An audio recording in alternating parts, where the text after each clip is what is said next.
Hi,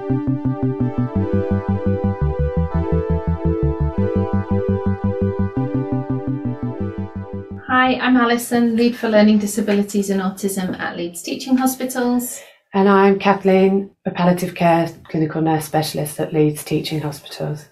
We've done this podcast really because DNACPR and respect has been a focus throughout the pandemic, particularly for people with learning disabilities and autism. We did see a national picture that blanket decisions were being made about whether people were or were not for hospital admission or were not for CPR. I think there was a GP practice that had put in some sort of automatic decisions for anybody who had a learning disability. I think that was a practice in Wales. So obviously when people hear stories like that, they do become really anxious and they do become very worried about discrimination in care. Sometimes we've seen in respect forms that learning disability or autism is incorrectly documented as the reason for recommendations. And again, that feels like discrimination. Sometimes people put the wrong bits in the wrong boxes on the respect forms, and then the way that it reads looks like we might not resuscitate somebody because they have a learning disability. Of course, that wouldn't be what we would intend. So we've put this podcast together really to help our teams to get this right, to make sure that all adults are offered the opportunity to talk about treatment escalation, including CPR, and to have that discussion in a way that's meaningful to them. We know that sometimes our patients will lack capacity and they won't be able to join in that conversation, and in that case we would have that discussion with their formal representative or other people who know them best. Paid carers might know somebody really well, but we wouldn't just take the view of a paid carer in isolation. If somebody didn't have a family or a formal representative, then we might need to look at instructing an advocate. But really this podcast is designed to signpost you to support if you need it, to give you a few ideas about how to have the conversations, and to really make sure that we're offering care that's of the highest standards for these patients. I think we also want to just acknowledge that this is a very difficult conversation to have with lots of patients, and we want to kind of try and help give you some tools and tricks on how to prepare for that conversation and how to have that conversation as effectively as possible, really.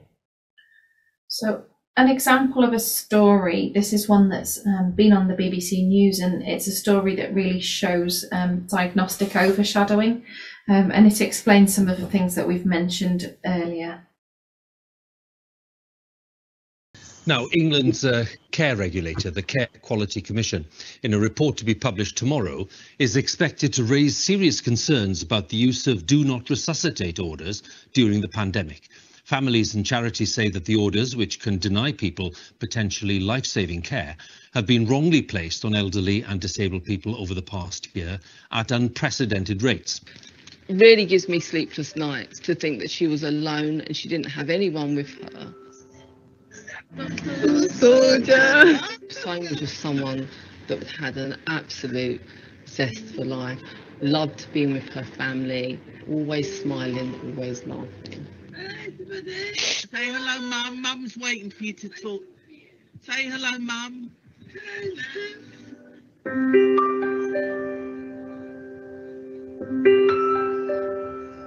At no point were we told that had taken place, and had I been told, and certainly if my mum was aware that had been put in place, we would have disputed that, and we would have said we don't want that in place for Soane.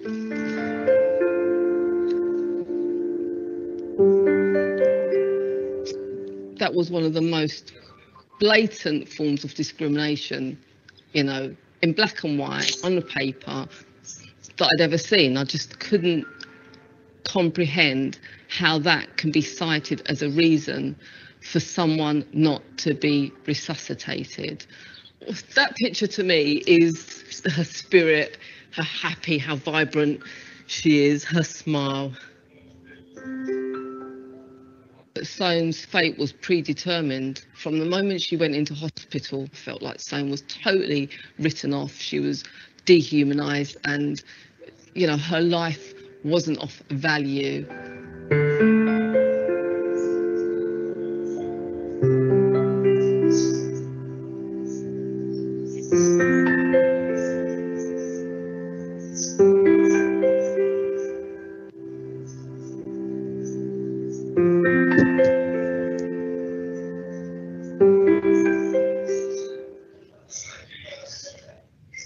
You know, everyone was sort of like, not so.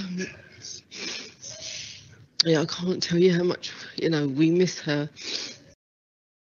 So having seen Sonia's story, we want to go back and think about what we could do, what you can do as clinicians to support our patients. So firstly, we want to recognise people with learning disabilities, autism, cognitive impairment, who we think are at foreseeable risk of life-threatening illness. So it might be that they've got a flag on their PAS records, it might be recorded somewhere in their GP notes, that they've got these diagnoses, and you'll bear that in mind, obviously, as you're offering them care. You need to really support them and the people who are important to them as they're having sensitive but realistic conversations about their goals and how likely we think that interventions would be to be supportive, and that would include CPR. Kathleen's going to talk in a little while about the tailored support that some people might need to be involved in their escalation conversations, but always be thinking about how to modify your communication, whether we will want to, for example, use easy read information, show them some of the equipment that might be involved, talk things through to really help their understanding. But then also be mindful that not everybody will want to talk about treatment escalation. So if you're concerned about that, seek their consent to discuss it with the people who know them the best. Remember that if they lack capacity, you need to take all practical and appropriate steps to contact the people close to them before you make recommendations, for example, a DNACPR. Once you've had those conversations, it's really important that you summarise them and save them into the respect form, and certainly to give a printed copy on discharge to them. One thing to note is that learning disability, autism and cognitive impairment don't give a physical explanation for clinical recommendations. So, and to explain what that means, nobody dies of a learning disability. They would die of their physical health conditions, but not of their learning disability. And that's what we've seen sometimes in the past. So it might say on somebody's respect form or even their death certificate that the cause of death was Down syndrome. But actually what the clinician meant was a cardiac complication that was related to Down syndrome. Might be the same with something like cerebral palsy. You wouldn't necessarily die of cerebral palsy. It would be that you were perhaps a respiratory complication that was associated with the cerebral palsy. So make sure that the physical health conditions are always in there documented. You also need to document what was discussed, who you discussed it with, include all your information about capacity assessment, if you didn't discuss it, why you didn't discuss it, how learning disability or autism informed recommendations in the clinical records, and use the mental capacity document that's saved on PPM Plus if you can do. You go to add clinical document, and there's a mental capacity assessment document in there. And lastly, to always remember, no decision about me without me. Always be thinking how you can involve that person in these decisions. As a trust, we take the position that we want to involve everybody as much as possible in their care and decisions about them, and we want to offer everybody the opportunity to think about what treatments they would like and not like, and we want to make sure that people have enough information to consent to things, and DNACPR or CPR decisions are just in line with that, the same as any other treatment. Good practice wise, an extension of what we can do, before we have any of these difficult conversations about resuscitation attempts, we want to gather enough information about the person, their condition, and what the risk of them needing a resuscitation attempt would be. So we would expect you guys to all have an understanding of who the patient is, what their baseline is, what their quality of life is, what their conditions and diagnoses are. We'd want to know their capacity levels and whether we have done everything we can to try and help their capacity. So is their lack of capacity a permanent thing, or is it a temporary thing? Can we wait until a better time of the day to have these conversations? Can we get any aids that they need to help with their communication and their capacity into the hospital to help with those conversations? I.e., do we need sign language, interpreters, easy read versions, a carer or family member that can help with their communication? And sometimes if we don't have all of that information, it's about starting the conversations, trying to gauge at the time what that person's capacity is. So asking them about why they're in hospital, what's their understanding of their illness or what's brought them in, what's their understanding of what might happen in the future to them. And then if it feels appropriate, if you do feel that this person is at risk of dying, is at risk of cardiac events or cardiac arrest, then it would be appropriate to start the respect form and have the conversations around that. What we really want, and what I guess we want as a take-home message from this podcast, is that we approach these conversations positively, that we talk to patients and those important to them about the fact that this form is something that we complete for all patients. It's not just for patients with learning disability or autism. And that it's about giving people the opportunity to think about their care and treatment and think about what they might want and what they might not want. And it's about trying to protect people from treatments that we don't think will have any benefit for them and actually would only cause them harm. So, like Alison said, when you're working through the form, it's thinking about what's appropriate to go in what bits of the form. So what's appropriate to go in the diagnosis box? What is the thing that is making them most at risk of having a cardiac event, of dying? So examples of words and phrases to use when we're talking about if somebody's heart was to stop. So if your body is strong and well, but your heart was to stop, then we would always try and restart it. If we think that there is something that's making you poorly that we can fix and get you better, we will always try and fix and get you better. If your body is weak and you are poorly from a disease or condition that we can't get better, and your heart was to stop, then it might be that we wouldn't be able to start it again. And at that point, a resuscitation attempt would not be appropriate. I think, I would sometimes be stronger and say something like, if the rest of your body's not working well, we know that trying to restart your heart will not help you, so we won't offer that treatment. Something about being really clear there, isn't there? To help people to understand what they can and can't be entitled to. And from a palliative care perspective, we always advocate being as honest as possible, using the language that's appropriate for that person, but not to be afraid of saying death or dying or talking about the fact that somebody's maybe approaching end of life because of whatever the disease or condition is that they have.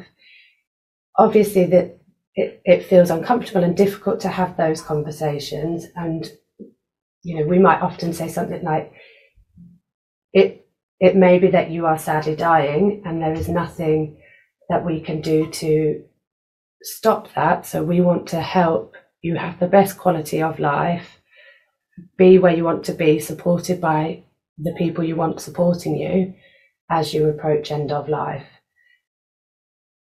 Yeah.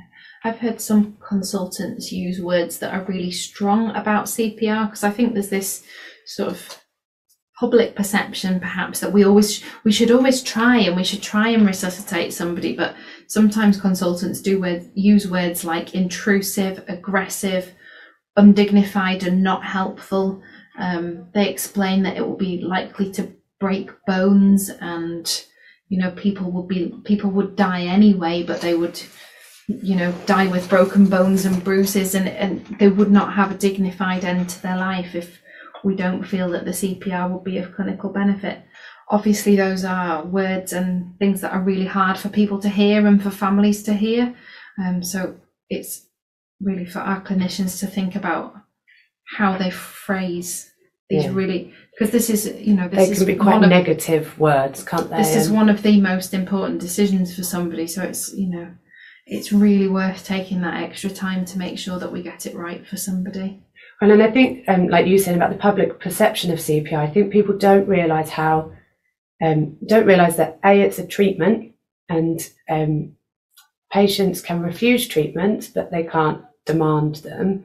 Yeah. So it's a clinically led decision, and it's a treatment, but also it's not a very successful treatment. And the actual cardiopulmonary resuscitation bit of a resuscitation attempt is a holding measure until we get somebody to hospital, to intensive care, where then we try and get them better from whatever's caused them to have that arrest. And I've heard a lot of people talk about bone breaking or it will cause you more harm. And actually, from a patient perspective, when we're talking about death and dying, it's hard for people to understand that CPR might cause them harm if by not doing CPR, they'll die. But actually, I think the more positive way to think about it is if we're acknowledging somebody's approaching end of life, we want to promote a good death. We want to promote dignity and being where they want to be and being looked after by the people they want to be looked after. We don't want to promote unnecessary hospitalizations, intensive care admissions. I think, having said that, one thing that sometimes people think is, if they're not for CPR, does that mean that they're having palliative care or end of life care? And it's important to make that distinction, because there are lots of people who do have a DNACPR in place, but they're still for escalation for, a variety of other measures. So they might still, receive all sorts of treatments that we think would be of benefit, just not this one, just not the CPR. And making sure people understand that this is a decision just about the cardiopulmonary resuscitation. People will still have, like we said before, if there's things we can get people better from, we will always try and get them better. And if the person does lack capacity, then we need to document who's been involved in the consultation, and just to bear in mind that if they have paid carers in the circle of support, we should talk to the paid carers, but they shouldn't be the only people who are consulted. So if somebody doesn't have sort of relatives or a formal representative, that we would need to think about instructing an advocate where possible, as well as gathering views of paid carers who know the person well. I think on that point, if somebody comes in an emergency and the decision is made in an emergency, it's always really, really important to go back to that decision and involve the people that are important to them as soon as reasonably possible. After the decision's been made, it's important to let the person know that that decision has been made and that has been documented on the respect form, and making sure that the person knows that we will then communicate that decision with the people that support them in the hospital and outside of the hospital. And as and when they come to leave the hospital, that we will give them a copy of the respect form to take home and share with the people that support them at home.